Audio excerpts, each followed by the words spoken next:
Hello, I'm Tom Wilkinson, and welcome to the Thinking in English podcast, a podcast aimed at intermediate to advanced level English learners. On today's episode, I want to introduce a few phrasal verbs that are suitable for formal English. Phrasal verbs can be confusing. Are they formal or informal? How do we use them? When do we use them? Hopefully, by the end of this episode, you'll be able to use 7 phrasal verbs that are perfect for business, IELTS or TOEFL exams, and other formal situations. Thinking in English is now on Instagram. I'm producing daily content focusing on improving your vocabulary, so make sure you check out the Thinking in English page. Thinking in English podcast on Instagram, or the link is in the description. Instagram is also probably the best way to contact us. Shout out to Nikki, who sent us a message on Instagram and requested phrasal verbs as a topic. If you have a topic in mind that you'd like me to talk about, anything from phrasal verbs to a broader scientific or political or cultural or economic topic, send me a message on Instagram and I'll be sure to give it my best go at making an episode for you. All transcripts of the podcast are now available on the Thinking in English blog. The vocabulary lists, comprehension questions, and articles are all there for you to read. The link is in the description, so please check it out. Here is today's vocabulary list. As always, the written list is in the description of the podcast and also on our blog, thinkinginenglish.blog. To distinguish. To distinguish. To notice or understand the difference between two things, or to make one person or thing seem different from another. It is important to distinguish between business and pleasure. To specify. To specify. To explain or describe something clearly and exactly. For example, he said we should meet, but didn't specify a time. Indirect. Indirect.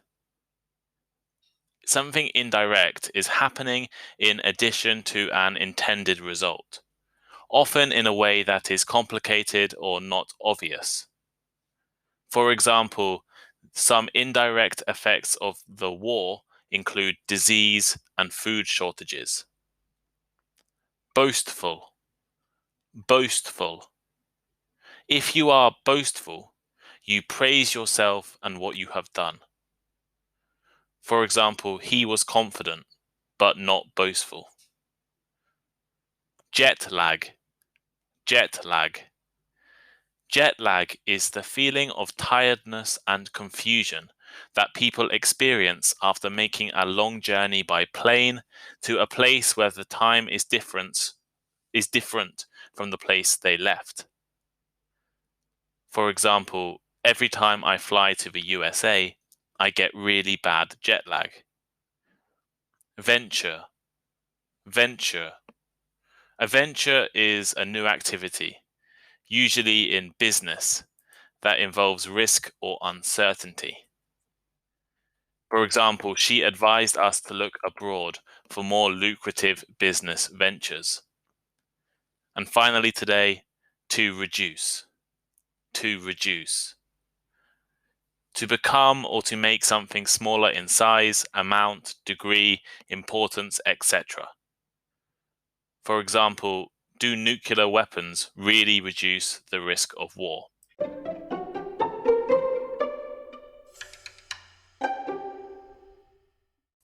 How confident are you at using phrasal verbs? For non-native English speakers, learning and using the multitude of commonly used phrasal verbs can be a terrifying prospect. What is a phrasal verb? Which verbs to use? When to use them? How to use them? Nevertheless, phrasal verbs, like with idioms, are an essential step on the road to fluency, as well as helping to distinguish between beginners and advanced speakers. Well, what is a phrasal verb? This is the simple part. Phrasal verbs are used exactly like other verbs and are a combination of a verb, such as buy or write, plus one or two particles, normally an adverb or a preposition. This creates a new expression that has a different meaning from the original verb. For example, adding the preposition out to the verb sell results in the phrasal verb sell out, which means to have sold all items of a product so that there are no more left. There is now a new meaning to this verb and preposition. If you've been learning English for a while now, you might have heard that phrasal verbs are informal. And in some contexts, this is true. Phrasal verbs are particularly common in normal conversations. Using phrasal verbs in your informal speech can make you sound more natural. And for non-native English speakers, using them makes your speech much more like that of a native English speaker. You might have also heard that you shouldn't use phrasal verbs in formal writing, but this is not always the case. There are numerous phrasal verbs that can and should be used in formal writing.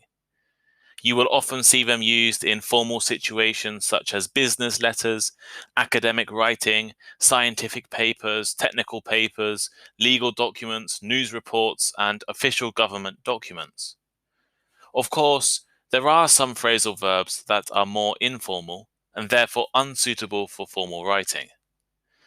However, most phrasal verbs are neutral, neither informal nor formal.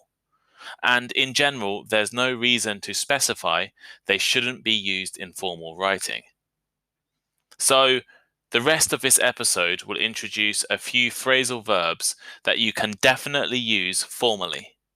Whether it's for business, university, IELTS, TOEFL, or simply formal writing, these will be perfect for you. Allude to. When we allude to something, we mention that something in an indirect way.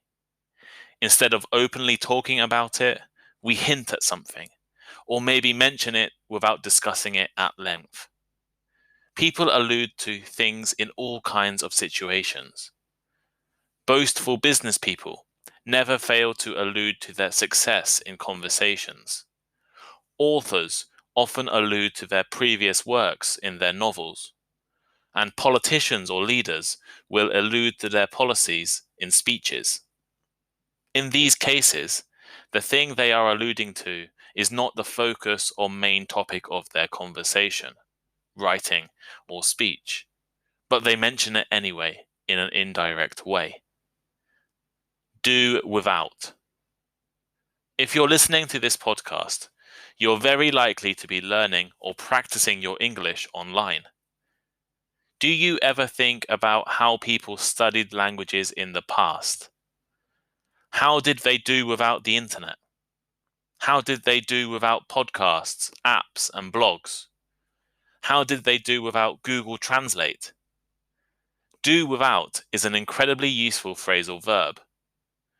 It means to not have something, or to live or work, etc., without having something. My father often tells me that when he was young, he had to do without many of the luxuries that modern families have.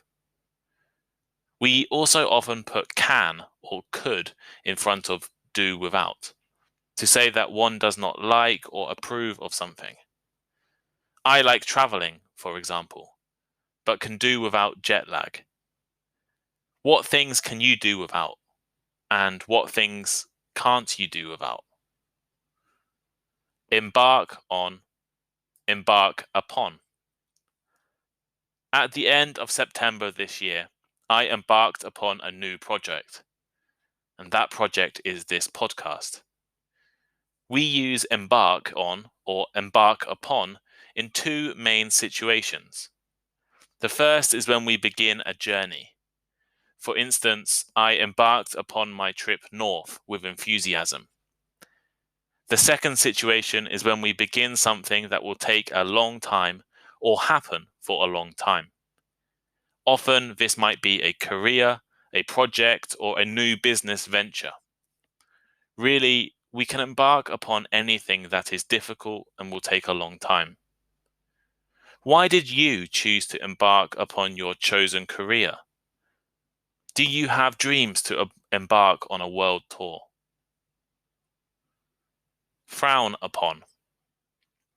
To frown upon something is to disapprove of something. If your company frowns upon employees dating each other, that means they disapprove of them dating. Where does this saying come from? Well, a frown is a facial expression. It is the facial expression we make when we want to indicate disapproval, displeasure, or sometimes concentration. Essentially, a frown is an upside-down smile, the opposite of a smile. What things are frowned upon in your culture? When you were younger, did your parents frown upon anything you used to do? What does your company frown upon? Map out. I don't have my future mapped out. I don't know where I will live or what I will do. How about you? Do you have your future mapped out? This phrasal verb means to plan in detail how something will happen, especially using illustration, drawing, or something visual. We can map out our futures or a plan of action.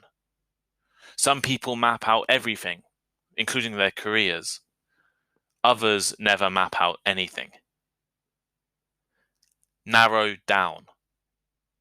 I need all of your help to narrow down the topics I could record podcasts on. What are you interested in? What do you want to learn about? Send me a message and help me narrow it down. Narrowing down is basically reducing the number of possibilities. We do this to make it more manageable and easier to make decisions, understand, or complete the tasks. When you're hiring a new employee, you need to narrow down the candidates. When you travel, you need to narrow down the places you want to visit. Resort to. When you have an argument or disagreement with someone, what do? Have you ever resorted to insults or resorted to violence? We use resort to when we do or use something that we find unpleasant, and especially because no other choices are possible. When I was a student, a number of my friends ran out of money and resorted to asking their parents for extra funds. Have you ever had to resort to something?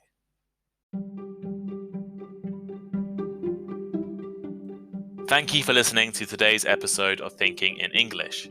Please share with your friends, check out our social media links in the description, and send us a message.